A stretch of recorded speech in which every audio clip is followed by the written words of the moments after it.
कहीं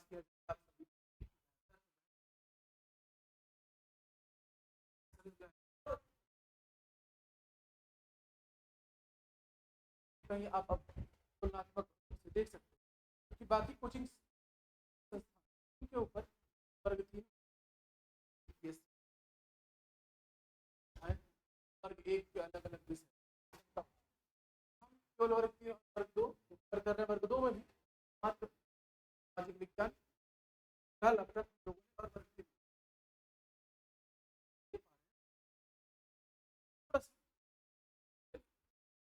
तो आप लोग को बस करना ही है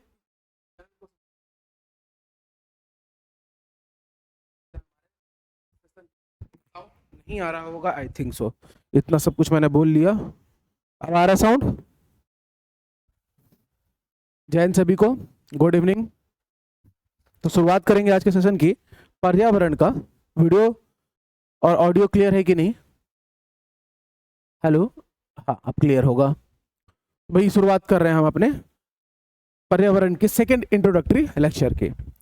कंटेंट आप लोग देख पा रहे हैं, टेस्ट टॉपिक वाइज आपका कंडक्ट करवाया जाएगा। चैप्टर वाइज टेस्ट अलग मिलेगा जिसमें पूरे PYQs रहेंगे और बहुत मेहनत से इस चीज़ को तैयार किया जा रहा है। तो इससे आप लोगों से उम्मीद लगाई जा रही है कि आप वीडियो को लाइक और शेयर ज़रूर करोगे, ठीक है?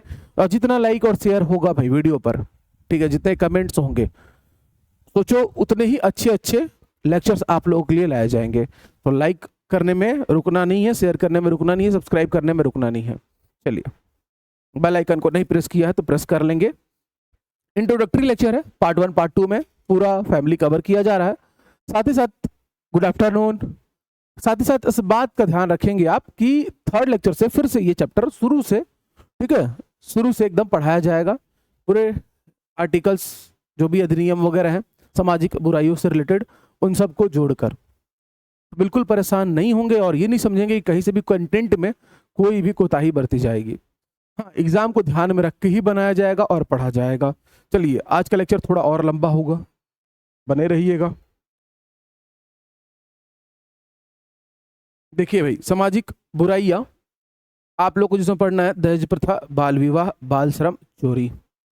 और दुर्व्यसन में आप लोगों को पढ़ना है नशाखोरी, धूम्रपान, इनके व्यक्तिगत, सामाजिक और आर्थिक दुष्परिणाम, यानी कि मैं, हम और पैसा। भाई ये दुष्परिणाम में यही हुआ ना, सबसे पहले हम टूटे, यानी कि शारीरिक रूप से, व्यक्तिगत रूप से, सामाजिक रूप से समाज रूठे, और जो पैसा है अर्थ छूटे, ठीक है?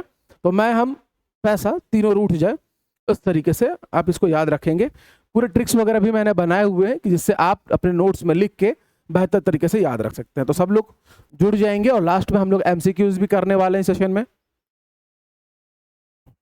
सामाजिक बुराई क्या है? तो भाई सोशल इविल्स हम किसे कहेंगे? तो सीधे तौर पर जो सामाजिक व्यवहार, प्रथा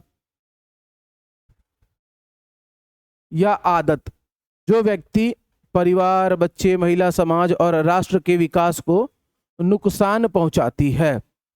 अब कुछ महानुभाव ये कहेंगे, देखो हमारे छत्तीसगढ़ तो धुआंधार है, ठीक है, शराब पीने में, चाहे वो चेप्टी हो, चाहे विदेशी हो, चाहे कुछ भी हो, है नहीं? और उससे बहुत बड़ा रिवेन्यू, और रिवेन्यू इतना कि सरकार की नज़र उस पर गड़ गई और सरकार ने हजारों करोड़ का घोटाला किया। तो इससे देश और समाज को नुकसान कहाँ पहुंचा? भाई पहुंचा।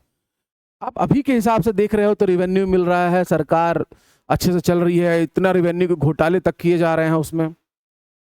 लेकिन कल के डेट में हमारा यूथ जब खराब हो जाएगा, ठीक है, हमारी नस्लें खराब हो जाएंगी इन चीजों से, तब इस रिवेन्यू का हम करेंगे क्या? तो सीधे तौर पर किसी भी दुर्व्यसन का, किसी भी सामाजिक बुराई का दुष्परिणाम ही होना है हमारे समाज पर और राष्ट्र पर, ठीक है? अब देखो, ये केवल गलत काम नहीं होते, इनके पीछे कई कारण छिपे होते हैं। पहला अज्ञानता, ठीक है, दूसरा गरीबी, एक गरीब आदमी, फिर होती है अशिक्षा, फिर होता है लैंगिक असमानता, फिर आता है सामाजिक दबाव, फिर आता है लालच, फिर आती है गलत परंपरा, फिर आता है दुर्व्यसन, फिर आता है अवसरों की कमी।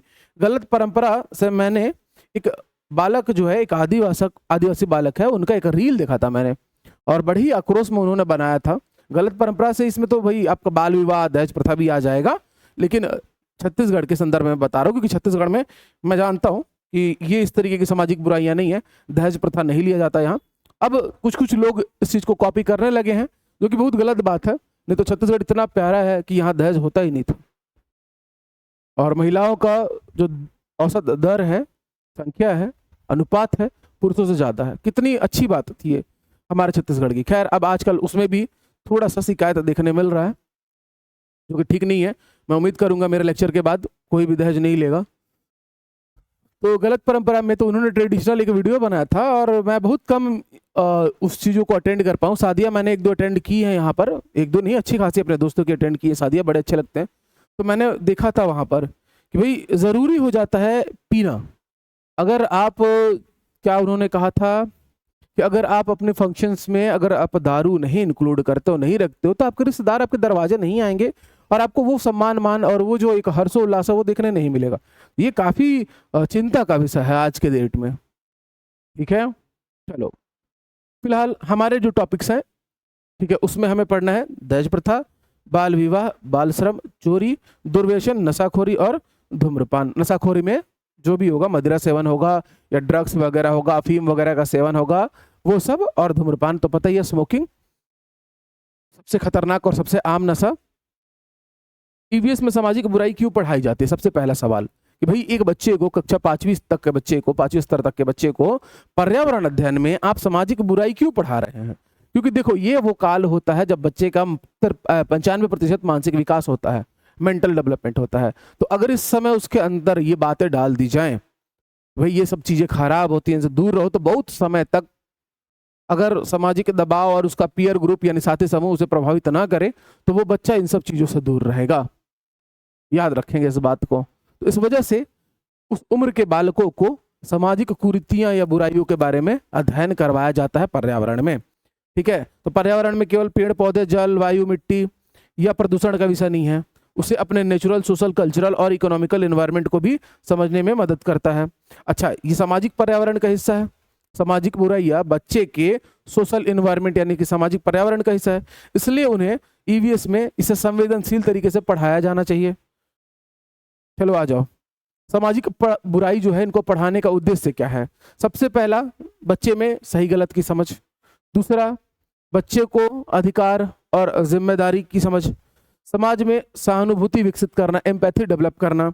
लैंगिक समानता, जेंडर इक्वालिटी को बढ़ावा देना कि भाई चाहे लड़का हो या लड़की हो एक समान है। Good evening, good evening. फिर बच्चे को समस्या पहचानना और उसका समाधान सोचना। भाई हम अगर उसे सामाजिक बुराई पढ़ाएंगे, उसके दुष्परिणाम बताएंगे, तो बताओ उसका ये डेवलपमेंट होगा कि नहीं कि वो समस्या को समझेगा और उसके समाधान की तरफ अपना ध्यान ले जाएगा। ठीक है, बच्चे को एक जिम्मेदार नागरिक के रूप में विकसित करना कि भाई अगर आप अपने देश से प्यार करते हो, समाज से प्यार करते हो, राष्ट्र से प्यार करते हो, तो आपको इन सामाजिक बुराइयों से दूर रहना पड़ेगा। ठीक है, अच्छा, बच्चों के समस्याओं के व्यक्तिगत, सामाजिक और आर्थिक प्रभाव समझाना कि भाई अगर आप पढ़ रहे हो तो कुछ बनने के लिए पढ़ रहे हो, बनने के बाद अगर आप इन सामाजिक बुराइयों में लिप्त हो गए तो भाई इसका क्या प्रभाव पड़ेगा कि मैं, हम और पैसा तीनों ही बर्बाद हो जाएंगे। ठीक, अब आसपास से संबंध। ठीक है, सामाजिक बुराई, ठीक है, आसपास से संबंध और टीचिंग एंगल क्या होना चाहिए। जैसे कि बात करते हैं दहेज प्रथा की, तो परिवार, रिश्ते नाते, विवाह और त्योहार। विवाह में समानता, सम्मान, लालच का विरोध। हमारे पढ़ाने का टीचिंग एंगल उस बच्चे को क्या होना चाहिए कि भाई विवाह में समानता का भाव है, फिर उसके बाद सम्मान का भाव है, और तीसरा कि लालच का विरोध करो यानी कि दहेज प्रथा का विरोध करो। बाल विवाह, तो भाई आसपास से संबंध क्या है, तो भाई परिवार, रिश्तेदारी, लड़का लड़की में समानता। फिर इसका टीचिंग एंगल क्या होना चाहिए आपका कि भाई सही उम्र में पहले शिक्षा हासिल कर लो, स्वास्थ्य अच्छा कर लो, अपना शारीरिक विकास कर लो, और अपने अधिकार को ध्यान में रखते हुए, क्योंकि आपको मुफ्त शिक्षा मिलती है, ठीक है, तो पहले उसको हासिल करो, बाल विवाह ना करो। बाल श्रम में भी सेम वैसे ही आ जाएगा कि हमारे काम धंधे, रोटी की कहानी, धान की फसल इत्यादि, ये सब चैप्टर आपके CGSCRT के हैं, वहां से आप इसके बारे में डीपली पढ़ सकते हैं। काम सीखना बनाम शोषण भाई, और उसके बाद स्कूल का अधिकार, शिक्षा का अधिकार बाल श्रम में, ये हमारा टीचिंग एंगल होगा। चोरी के बारे में जब हम पढ़ाएंगे तो स्कूल, परिवार, हाट बाजार या समुदाय का उदाहरण देकर पढ़ाएंगे। और क्या समझाएंगे कि भाई ईमानदारी बहुत जरूरी है, भरोसा यानी विश्वास, अनुमति के बगैर किसी दूसरों की चीजों को नहीं लेना चाहिए, दूसरों की वस्तुओं का सम्मान करना चाहिए, उस पर हमारा अधिकार नहीं है कि हम उसे चोरी से अपना हासिल कर लें। फिर दुर्व्यसन या नशाखोरी के बारे में तो परिवार, स्वास्थ्य, समुदाय और आर्थिक जीवन से जोड़कर इसको समझाएंगे। कैसे समझाएंगे कि इससे भाई स्वास्थ्य खराब होगा, परिवार में अशांति फैलती है, शांति खराब होती है और प्लस आर्थिक नुकसान होता है। हमने कुछ भी जो अर्जित किया है बड़े ही मेहनत से अर्जित किया है तो उसका क्षति होगा। ठीक, फिर आता है धूम्रपान। यही हमारी सामाजिक बुराई है। आज का लेक्चर यही है कि भाई अपने शरीर की देखभाल, स्वास्थ्य, स्वच्छ वातावरण, ये सब चैप्टर CGSCRT के बुक्स में है वहां पर। वैसे अपने शरीर की देखभाल हमारे चैप्टर में भी है और हम उसको बड़ी डिटेल में पढ़ेंगे भी। ठीक है, तो हम इसमें समझाएंगे बच्चे को कि भाई स्वास्थ्य हानि होती है।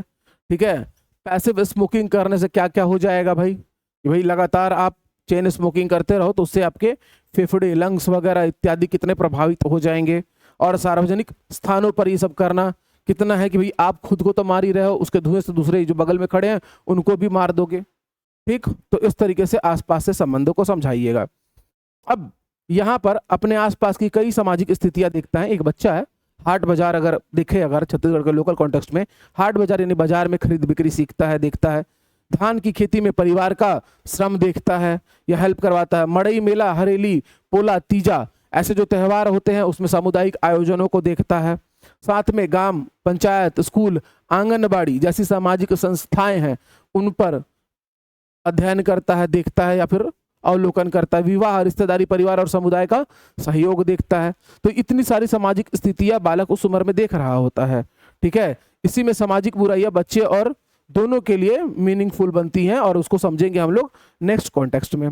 सबसे पहले शुरुआत करेंगे दहेज प्रथा का यानी डाउरी सिस्टम का। सब लोग को क्लियर दिखाई दे रहा है? कहीं भी कुछ भी दिक्कत आ रहा हो वॉइस और वीडियो में कमेंट करके जरूर बताएंगे।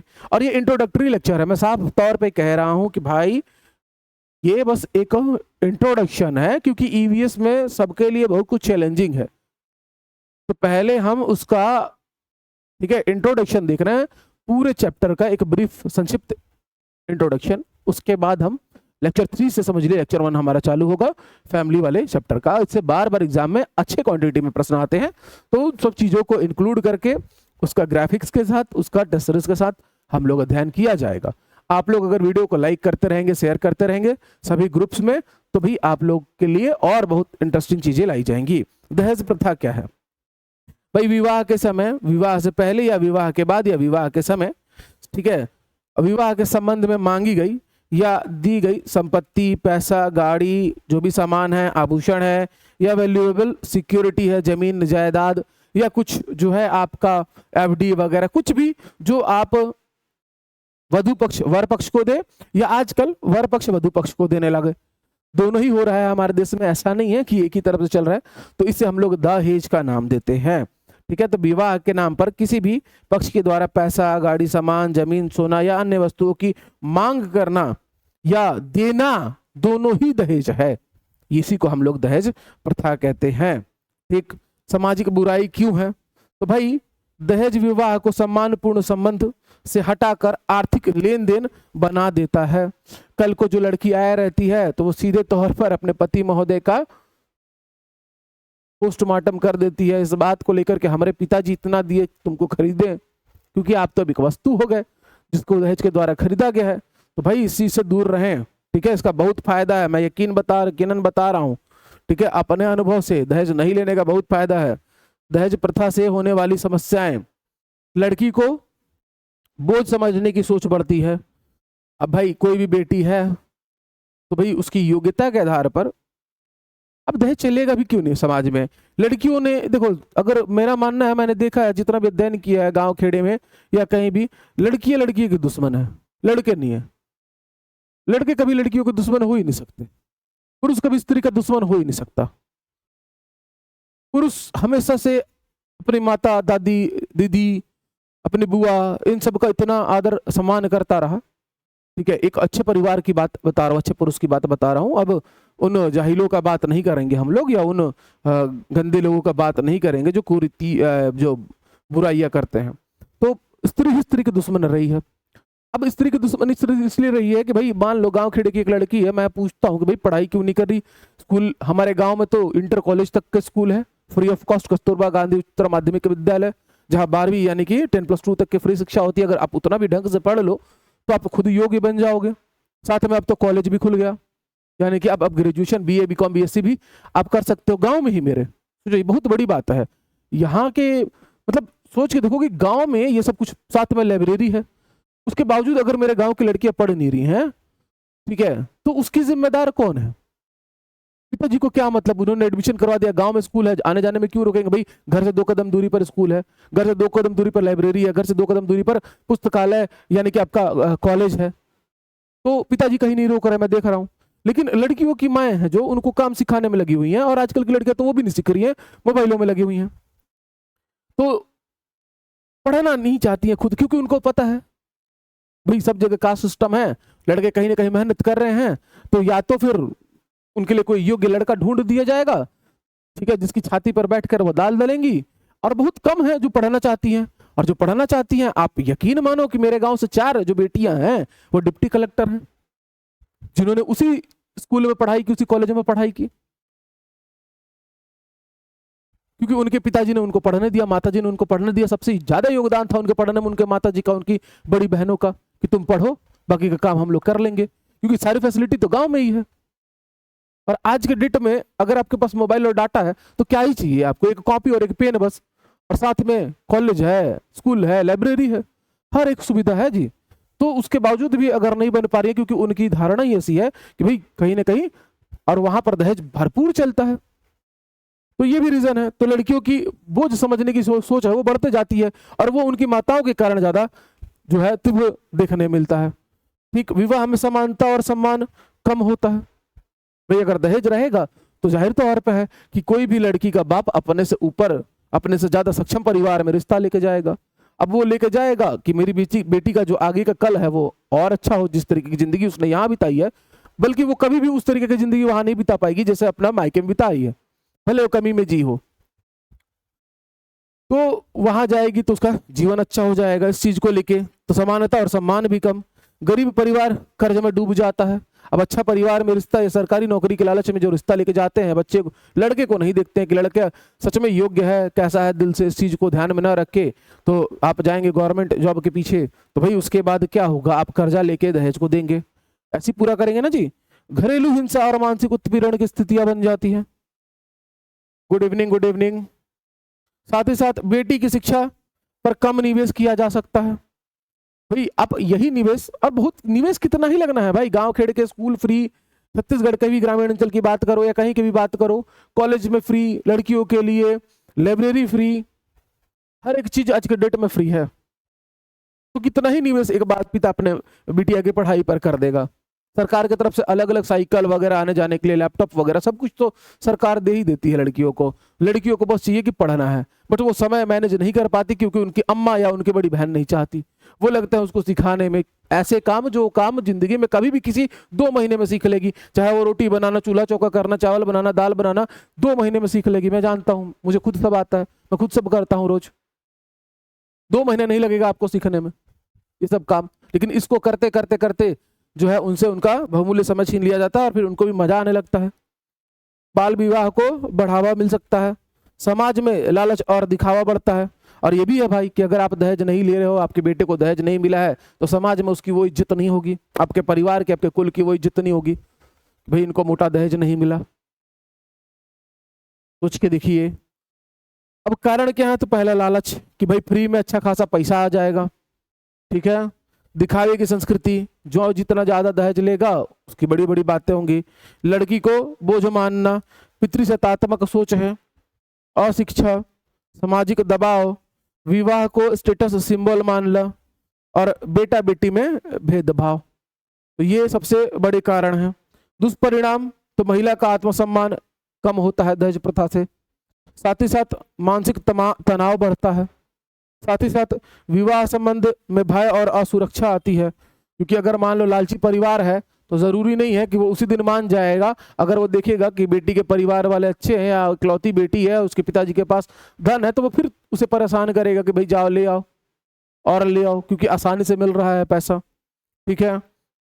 परिवार में दुख और अपमान की स्थिति बनती है लड़की के लिए, कभी कभी हिंसा भी हो जाता है, उत्पीड़न तक स्थिति पहुंचती है, मारपीट होता है, कभी कभी आगजनी भी कर दी जाती है, देखा जाता है भारतीय समाज में।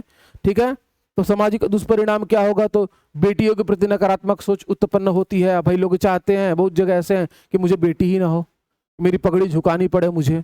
ऐसे बहुत सारे राजपूतों में भी ऐसे कुल है कि जो ये नहीं चाहते, अब चाहते हैं बहुत से लोग, लेकिन मैं डंके के चोट पे कह रहा हूं आज भी ऐसे परिवार हैं, ऐसे कुल हैं जो नहीं चाहते उनके घर बेटी पैदा हो, क्योंकि उनकी पगड़ी उनको जीवन में कभी नहीं झुकानी। सर कटा लेंगे लेकिन सर झुकाएंगे नहीं, और अगर बेटी हो गई तो जब उसकी विदाई होगी तो उस दिन पगड़ी झुकानी पड़ेगी। ठीक है, पगड़ी सामने वाले के सामने रखनी पड़ती है, ये प्रथा होती है। तो ये चीज नहीं चाहते वो। समाज में दिखावा और प्रतिस्पर्धा बढ़ती है, विवाह संबंध समान की जगह सौदे जैसा हो जाता है, स्त्री पुरुष की समानता कमजोर होती जाती है। भाई उसके बाद सामाजिक असमानता बढ़ती जाती है। अब जाहिर तौर है लड़की को कम माना गया, लड़के को ज्यादा बड़ा मान लिया गया एक शादी में। ठीक है, तो भाई इसका दुष्परिणाम तो होगा आगे चल के। वो तो अच्छा है कि आजकल के लड़के पढ़े लिखे हैं और अपनी स्त्रियों को मौका दे रहे हैं आगे बढ़ने का, पढ़ने लिखने दे रहे हैं, बहुत अच्छी बात है ये। लेकिन उसमें भी देखने आ रहा है बिहार में जब वैकेंसी हुई, टीचर की नियुक्तियां हुई, तो लड़कियों ने ऐसा, मैंने कहा ना लड़कियों की दुश्मन लड़कियां ही हैं, लड़के नहीं हैं। लड़कों ने उनको पढ़ाया लिखाया सब कुछ किया, तो अब उनको लगा कि अब मैं सरकारी जॉब में आ गई हूँ, उसके बाद भी मुझे घर संभालना पड़ेगा, बच्चे पैदा करने पड़ेंगे, तो ऐसा है कि मैं भाग लेती हूँ, कट लेती हूँ, और जो भी उनको सपने दिखाते हैं उनके साथ वो निकल लेती हैं। अब उसका दुष्परिणाम क्या होता है कि भाई आप तो भाग गई, अब आपके कारण हजारों पुरुष जो चाहते भी हैं कि अपनी महिलाओं को पढ़ाएं, उनको योग्य बनाएं, उनको भी सरकारी टीचर बनाएं, तो वो अभी पीछे कदम खींच लेते हैं। तो आपके एक गलत कृत्य से, आपके एक खुद के गलत कृत्य से, ठीक है, बहुतों के साथ गलत हो गया। तो मैंने कहा ना कहीं स्त्रियों के दुश्मन स्त्रियां ही हैं सबसे ज्यादा। आर्थिक दुष्परिणाम क्या होता है, तो पैसे की तंगी के कारण परिवार कर्ज में डूब जाता है, गरीब परिवार आर्थिक संकट में आ जाता है, अनावश्यक खर्च बढ़ते हैं, बेटी की शिक्षा और स्वास्थ्य पर खर्च कम हो जाता है, साथ ही साथ समाज में आर्थिक शोषण की प्रवृत्ति बढ़ती जाती है। चलो अब इसको याद रखने का ट्रिक याद रखेंगे, लॉकअप ही, अगर दहेज का बात आया तो लॉकअप का बात आएगा, तो लॉकअप ही याद रखना। पहला कारण दहेज के नुकसान याद रखने के लालच, दूसरा कर्ज डेब्ट बढ़ेगा, तीसरा अपमान या असमानता, और ही मतलब हिंसा की संभावना। तो ये ट्रिक हो गया दहेज के नुकसान याद रखने के, दहेज का नुकसान सीधे लॉकअप ही, दहेज का उपाय क्या है, लॉकअप ही, याद रहेगा। अच्छा, अब अगला टॉपिक है हमारा बाल विवाह, चाइल्ड मैरिज, यानी कि भाई 18 वर्ष से कम उम्र में अगर लड़के लड़कियों की शादी कर दी जाए तो उसे हम लोग बाल विवाह का नाम देते हैं। और ये बहुत देखा गया है अमूमन। रीजन ये होता था बाल विवाह, इतिहास के पन्नों में अगर जाओगे तो बाल विवाह करने का कारण क्या है, क्यों कराया जाता था बाल विवाह, खास करके राजस्थान और राजपूतों में ही देखा जाता है बाल विवाह। और ऐसा नहीं है कि मैं राजपूत हूं तो मैं इसका साइड में इसका पक्ष रख रहा हूं, कोई भी सामाजिक कुरीति, सामाजिक बुराई, ठीक है, कहीं ना कहीं किसी दर्द या कहीं ना कहीं किसी भय से उत्पन्न होती है। आप मुझसे लिख के ले लो 110%, किसी न किसी डर, किसी न किसी भय या किसी न किसी दर्द से उत्पन्न होती है। कोई भी नशाखोरी करता है तो उसने बचपन से ही नशाखोरी यूं ही नहीं किया होगा। अगर वो शिक्षित इंसान है, वो जानता है उसके दुष्परिणाम क्या होंगे, तो कहीं ना कि वो किसी ऐसे असहनीय दर्द में होगा और उसको उसके दोस्तों ने, साथी समूहों ने इस तरीके से बताया होगा कि भाई ऐसा करोगे तो आपको आपके दर्द से छुटकारा मिल जाएगा। ठीक है,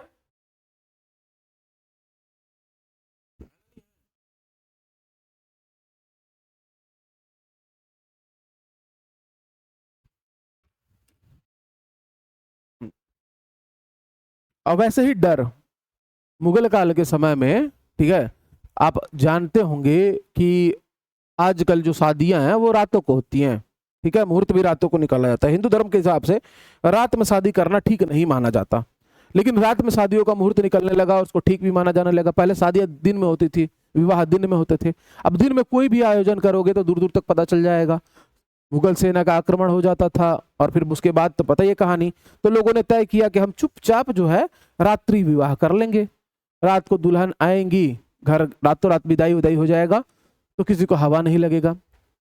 तो कोई भी जो सामाजिक बुराई है, कुरीति है, तो उसके पीछे कुछ ना कुछ डर रहता है। ठीक, तो अब देखो बाल विवाह, लड़का या लड़का कानूनी विवाह, आयु पूरी करने से पहले ही क्या किया जाए, विवाह कर दिया जाए, उनका विवाह करा दिया जाता है, तो इसे हम लोग बाल विवाह कहते हैं। अब बाल विवाह के बहुत सारे कारण हैं, इसमें ना दिया हो भले पीडीएफ में, जो जमीनी तौर पर कारण है भाई देखो, मैंने इसके पहले एग्जाम्पल बताया कि अपने कुल में लोग बेटियां पैदा होना नहीं देना चाहते हैं, तो ये धारणा वहां बनी हुई है। अब धीरे धीरे सुधार हो रहा है, तो अगर कोई बेटी पैदा होना ही नहीं चाहेगा तो उसके बेटे के लिए बहू कहां से आएगी? तो जब उस बचपन में ही कोई नाते रिश्तेदार मित्र हैं, ठीक है, तो बच्चों का बाल विवाह करवा देते थे। कल को चल के चिंता कौन ले कि भाई क्या पता चला मोरी भाग गया, मोरा भाग गया, या किसी और के साथ निकल लिए, तो अब मेरी बेटी को दामाद कहां से मिलेगा और मेरे बेटे को बहू कहां से मिलेगी? अनुपात जो है वो काफी ऊपर नीचे है। तो ये एक सबसे बड़ा कॉन्सेप्ट था बाल विवाह कराने का। इसी से हमारे यहाँ छत्तीसगढ़ में ऐसे ही होता है गुरावट विवाह, भाई इस घर की लड़की उस घर में, उस घर का लड़का इस घर में, इस घर का बेटा उस घर का दामाद, उस घर का बेटा इस घर का दामाद बनता है। चलिए फिलहाल हम आ जाते हैं बाल विवाह पर। तो लड़की की न्यूनतम विवाह की योग्य कितनी होनी चाहिए आयु? 18 वर्ष, और लड़के की 21 वर्ष। लेकिन अगर इससे कम में किया जा रहा है तो वो क्या कहलाएगा? बाल विवाह कहलाएगा।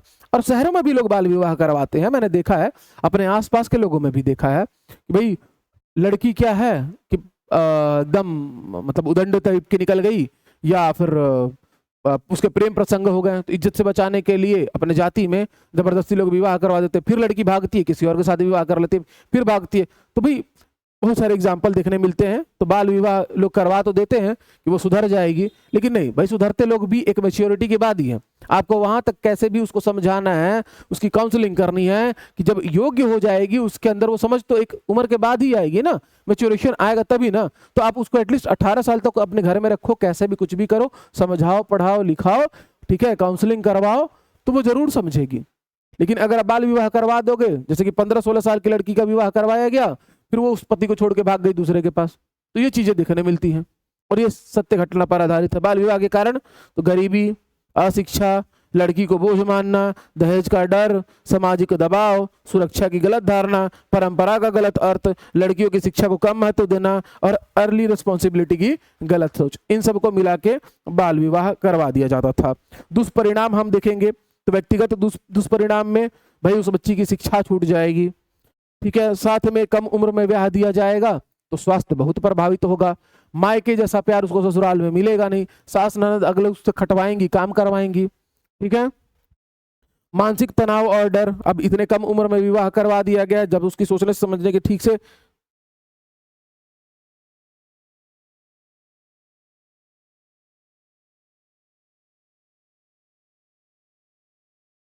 देखो कमेंट कर रहे हैं लोग, मैसेज कर रहे हैं कि मैथ्स का सिलेबस कितने दिन में कंप्लीट हो जाएगा, एनी आइडिया? रोज रोज बताते रहता हूँ, रोज रोज की भाई अगस्त तक के आपका सिलेबस दी एंड हो जाएगा 110%। हम ज्योमेट्री खत्म कर ही रहे हैं, उसके बाद मेंसुरेशन खत्म कर ही लेंगे। जब ज्योमेट्री मेंसुरेशन खत्म होगा तो बचा क्या? 2-2-3 दिन का खेल बच जाएगा मैथ्स में। अरिथमेटिक तो हम ऑलरेडी खत्म कर चुके हैं। तो उल्टा comment, any idea? No idea sir, no idea. अच्छी चीजों के लिए इंतजार करना पड़ता है, आपसे हो सकता है तो ठीक है, नहीं तो कोई बात नहीं।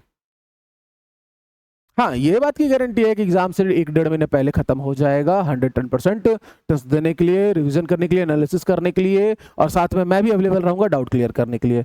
ये क्या हो गया इसको? अभी कनेक्शन लॉस्ट हुआ था क्या?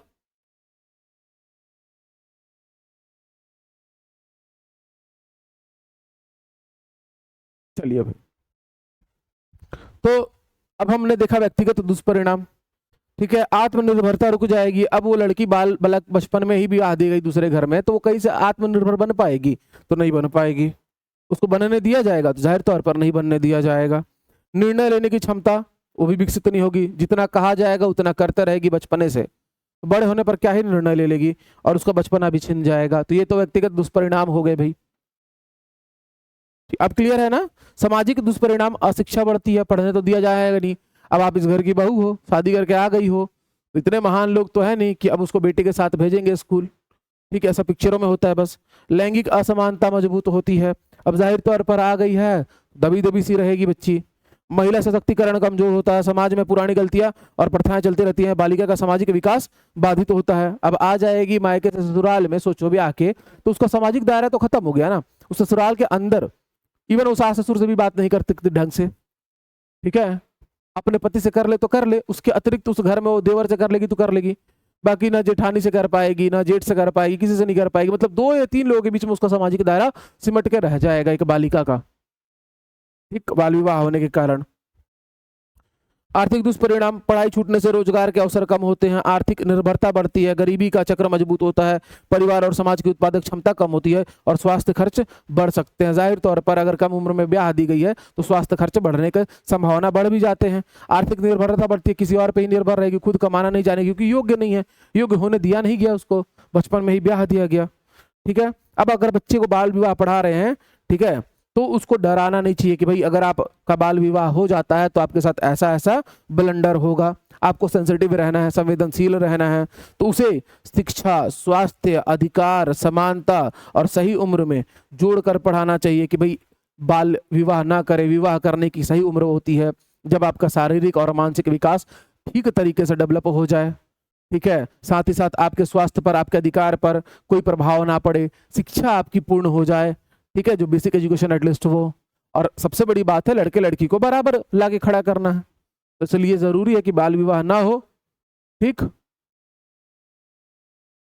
आप समझाएंगे बच्चों को कि बचपन जो है पढ़ने, खेलने, कूदने, सीखने का समय है, विवाह जिम्मेदारी है, बचपन नहीं है, तो इसलिए बचपने में विवाह ना करें। बाल विवाह शिक्षा, स्वास्थ्य और भविष्य को नुकसान पहुंचाता है। लड़की और लड़का दोनों समान अवसर प्रदान करते हैं या उनको देना चाहिए, और बाल विवाह से लड़के की भी जिंदगी, ठीक है, कोई खास ठीक नहीं होती।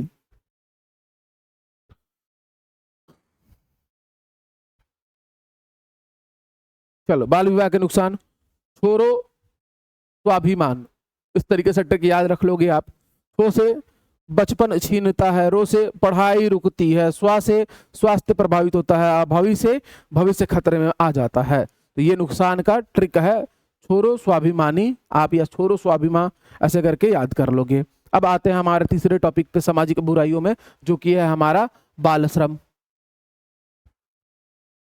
अब देखना बाल श्रम क्या है। तो बाल श्रम यानी चाइल्ड लेबर वह स्थिति जिसमें बच्चे से ऐसा काम कराया जाए जो उसकी शिक्षा, स्वास्थ्य, खेल, सुरक्षा, सम्मान और समग्र विकास को नुकसान पहुंचाता है। अब बाल विकास को लेकर हमेशा इस बात पर कॉन्ट्राडिक्शन रहा, विवाद रहा है कि बाल श्रम तो वो भी है कि हम अगर अपने घर में किसी बच्चे से काम करवा रहे हैं, पानी वानी भरवा दे रहे हैं या कह दे रहे हैं गमले में पानी डालो, तो अब बच्चा, आजकल के बच्चे ये भी कहने लगे हैं कि अरे तो बाल श्रम हो गया। स्कूल्स में हम लोग पहले जाके अपने स्कूल की सफाई करते थे, आप लोगों में भी बहुत लोगों ने किया होगा, 90s के जो चाइल्ड होते थे, एक एक स्कूल को साफ करना, वहाँ पेड़ लगाना, स्कूल के पेड़ों में पानी डालना, स्कूल के बेंचों की सफाई करना, दीवालों की सफाई करना, अगर कुछ टूट गया है मड़ई वड़ई तो बांस काट के लाना उस उम्र में, उसको जोड़ना, रस्सियों से बांधना, सब हम लोग करते थे। अगर आजकल आप बच्चों से करवा दो तो ये बाल श्रम के अंतर्गत आ जाता है। तो बाल श्रम को कैटेगराइज करके बड़े अच्छे से डिफाइन करना बड़ा जरूरी है। आजकल स्कूल में बच्चे काम नहीं करते, ठीक है। इवन एक वीडियो वायरल हो गया था, मैंने देखा था, वो तो अच्छा भला हो योगी जी का कि भाई उनमें कुछ चीजें तो बहुत अच्छी हैं कि टीचर ने जो है सफाई करवाई, उसके लिए जो है लोग न्यूज वालों को तो कुछ नहीं, बस सबसे अगर कम अगर आजकल का किसी का विवेक बचा है तो वो है न्यूज वालों का, सबसे कम अगर विवेक। टीचर तो फिर भी बहुत अच्छे हैं, ठीक है, मीडिया वालों का, उनको बस हर चीज में मसाला देखना है, और वो अपना नजरिया ऐसा बना चुके हैं कि अगर एक लड़का एक लड़की बैठ के जा रहे हैं तो वो कभी ये नहीं सोचेंगे कि वो भाई बहन है, वो हमेशा उसको गलत एंगल से ही देखेंगे कि जिससे उनको व्यूज मिले, व्यूज बटोर पाए, और समाज में उन्होंने ऐसी गंद फैलाई हुई है कि मत पूछो, ठीक है। हम लोग आते हैं बाल श्रम पर फिर से। तो उन न्यूज वालों ने उस क्लिप को वायरल किया कि भाई देखो ये किस तरीके से बच्चों से सफाई करवाई जाए। योगी जी ने कहा कि भाई ये तो बेसिक एजुकेशन का हिस्सा है, हम अपने विद्यालय को स्वच्छ करना नहीं जानेंगे, नहीं सीखेंगे बच्चे, फिर क्या ही विकसित करेंगे, क्या ही राष्ट्र और समाज की सेवा कर पाएंगे। तो भला हो योगी जी का, अगर कोई और मुख्यमंत्री रहता, दिखावटी तौर पे साउथ के मुख्यमंत्री रहते तो उठा के टीचर्स को बर्खास्त कर चुके रहते कब का। अब कानूनी रूप से चाइल्ड समानता 14 वर्ष से कम आयु के बच्चों के लिए, ठीक है, 14 से 18 के बीच की आयु के लिए जो एडोलेसेंस हो जाते हैं, बच्चों को मजदूरी या शोषणकारी काम में लगाना गंभीर सामाजिक बुराई है। यानी किसी भी, अब चाइल्ड लेबर सस्ता पड़ता है ना भाई, भाई कोई बच्चा सोच के देखो कि वो बचपन में ही मजदूरी क्यों करेगा, यानी कि उसका कोई अभिभावक नहीं है, कोई केयर टेकर नहीं है, कोई बड़ा भाई, योग्य माता पिता नहीं है, गरीब है, उसके छोटे और उसके छोटे भाई बहन है या माता है, परिवार चलाना है, तभी तो वो अपने घर से निकल के और बाल मजदूरी करेगा। और आप लोग को यकीन नहीं होगा अगर मैं इस बात को कहूंगा इस मंच पर, ठीक है, कि हम लोगों ने भी किया है, हम तीनों भाइयों ने किया है। हमारे यहाँ छत्तीसगढ़ में, अब तो जब पहले प्राइवेट दारू भट्टी हुआ करती थी तो अहाता चलता था, आप लोगों को पता होगा, चखने की दुकान, ठीक है, तो वो हमारे पिताजी लेते थे। अब हम लेबर रखने के योग्य तो थे नहीं कि हम ज़्यादा लेबर्स रख पाएँ और सैलरी दे पाएँ, जैसी स्थिति मेरी आज है। फिर धीरे से हम एजुकेशन फील्ड में आए, बड़े बने, फिर मैं सुनने पर सवार हो गया किसी के बेईमानी की वजह से। मैं सीधे तौर पर इस बात को कहता हूँ और इसको मैं चैलेंज भी करूंगा माननीय न्यायालय में समय आने पर। फिलहाल मैंने वो दिन देखा है, मैं आपसे शेयर करना चाहूंगा। बाल श्रम का बात आया तो हम लोग श्रम करते थे और हमारी उम्र क्या थी उस समय, हम लोग शायद कक्षा 9वीं में थे, 8वीं 9वीं में। एक 8वीं 9वीं के बालक की उम्र क्या होती है, और कॉलेज लाइफ तक हम लोगों ने ये किया है, जिस दिन तक हम लोगों ने, मतलब मैंने कोचिंग चालू नहीं किया था, जिसमें पाँव नहीं रखा था। तो वो भी तो एक तरीके से बाल श्रम ही था, बैठना, काम करना, सफाई करना, चखने दुकान की, लोग आ रहे हैं उनको हैंडल करना, ग्लास डिस्पोजल, पानी बेचना। यहाँ से सोचो, वहाँ से मेहनत करके पढ़ा हम लोगों ने, और जब कोई आगे निकल जाता है तो पीछे के दिन भूल जाता है, फिर उसे बस वो दिखाई देता है जो उसके पास होता है, और उसका घमंड इतना बढ़ जाता है कि वो सीधे तौर पर ये कहता है कि मेरे लिए लोगों ने क्या किया है। खैर, अपना अपना दीन, अपना अपना ईमान। घर में मदद और बाल श्रम में अंतर, इस पे हम लोग समझते हैं कि भाई घर में सामान्य मदद और बाल श्रम यानी चाइल्ड लेबर, इसमें क्या अंतर होता है। अगर सुरक्षित, हल्का और सीमित सहयोग अगर बच्चा करता है तो ये घर में करेगा, लेकिन नियमित, थकाऊ या शोषणकारी काम करता है तो वो बाल श्रम कहलाता है। पढ़ाई और खेल बाधित नहीं होते, कि बच्चा खेलता कूदता भी है, पढ़ता भी है, उसकी पढ़ाई पर किसी प्रकार का शारीरिक और मानसिक विकास के रास्ते अवरुद्ध नहीं होते। स्कूल छूट सकता है अगर बाल श्रम करता है तो। अब आप लोग कहोगे कि सर आप कैसे जाते थे, तो भाई आप पता लगा लेना बीआईटी में अटेंडेंस, मैंने अपने डायरेक्टर सर से बात करके रखा हुआ था, 3 दिन दुकान 3 दिन कॉलेज। इससे पढ़ाई पर तो प्रभाव पड़ता ही है, जाहिर तौर पर पड़ता है। पढ़ाने वाला बच्चा पढ़ लेता है, बच्चा जिम्मेदारी सीखता है, बच्चा यहाँ पर शोषण का शिकार होता है जब बाल श्रम करता है, परिवार में सहयोग का भाव उत्पन्न होता है काम करने से बच्चे के। यहाँ पर बाल श्रम में आर्थिक मजबूरी या लालच से काम करवाया जाता है कि भाई चलो 100-200 ले लेना, काम करो। स्वास्थ्य को कोई खतरा नहीं होता है, यहाँ पर स्वास्थ्य और सुरक्षा को बहुत खतरा होता है। ठीक है, चलो एग्जाम्पल देखो, लोकल एग्जाम। अगर बच्चा अपने छुट्टी के दिन माँ के साथ बाड़ी से भाजी तोड़ने में मदद करता है तो ये सामान्य पारिवारिक सहयोग हो सकता है। लेकिन अगर बच्चा रोज स्कूल छोड़कर ढाबा, गैराज, ईंट भट्टी दुकान या खेत में मजदूरी करे तो इसे हम लोग बाल श्रम की संज्ञा देंगे। कारण क्या है, तो भाई गरीबी, आर्थिक मजबूरी परिवार की, माता पिता की अशिक्षा, स्कूल तक पहुंचने की कठिनाई, स्कूल ही नहीं है आसपास, सस्ता श्रम पाने की लालच, प्रवासी मजदूर परिवारों की समस्या, समाज की उपेक्षा जाति के आधार पर या किसी भी आधार पर, बच्चों के अधिकारों की जानकारी का अभाव। बहुत लोगों को तो अभाव में पता ही नहीं रहता कि भाई उनका अनिवार्य शिक्षा मुफ्त है, मिड डे मील मिलेगा पढ़ने वढ़ने का, ठीक है, सरकार ही सब कुछ देगी, आप पढ़ाइए। बट उन लोग को लगता है, गरीब माता पिता को, कि मैं कहाँ से लाऊंगा ये सब खरीद के, कैसे पढ़ाऊंगा। तो इससे अच्छा तू चल अभी से काम करना सीख ले, इस काम में परफेक्ट हो जा। व्यक्तिगत दुष्परिणाम, एक बच्चे के लिए उसकी पढ़ाई छूट जाना, खेल और बचपन छीन जाना, शारीरिक थकान का बढ़ना, चोट या दुर्घटना का खतरा, मानसिक दबाव, आत्मविश्वास का कम हो जाना, भविष्य में अच्छे रोजगार के अवसर कम उत्पन्न होना। समाज में सामाजिक दुष्परिणाम में देखिए क्या क्या है। समाज में अशिक्षा बढ़ती है, बाल अपराधों का, अधिकारों का हनन, शोषण सामान्य लगने लगता है, गरीबी पीढ़ी दर पीढ़ी चलती रहती है, सामाजिक असमानता बढ़ती है। उसके बाद आ जाइए, बाल श्रम पढ़ाना है अगर बच्चे को स्कूल में तो कैसे पढ़ाएंगे। सबसे पहले पिक्चर रीडिंग, ठीक है, स्कूल जाता हुआ बच्चा और काम करता हुआ बच्चा दोनों की पिक्चर्स को आप दिखा के बच्चों को समझाएं, ठीक है। फिर कहानी बनाए कि मोहन पढ़ना चाहता था, ठीक है। उसके बाद डिस्कस करें बच्चों के साथ कि बच्चों का मुख्य काम क्या है, पढ़ना लिखना और खेलना कूदना, ठीक है।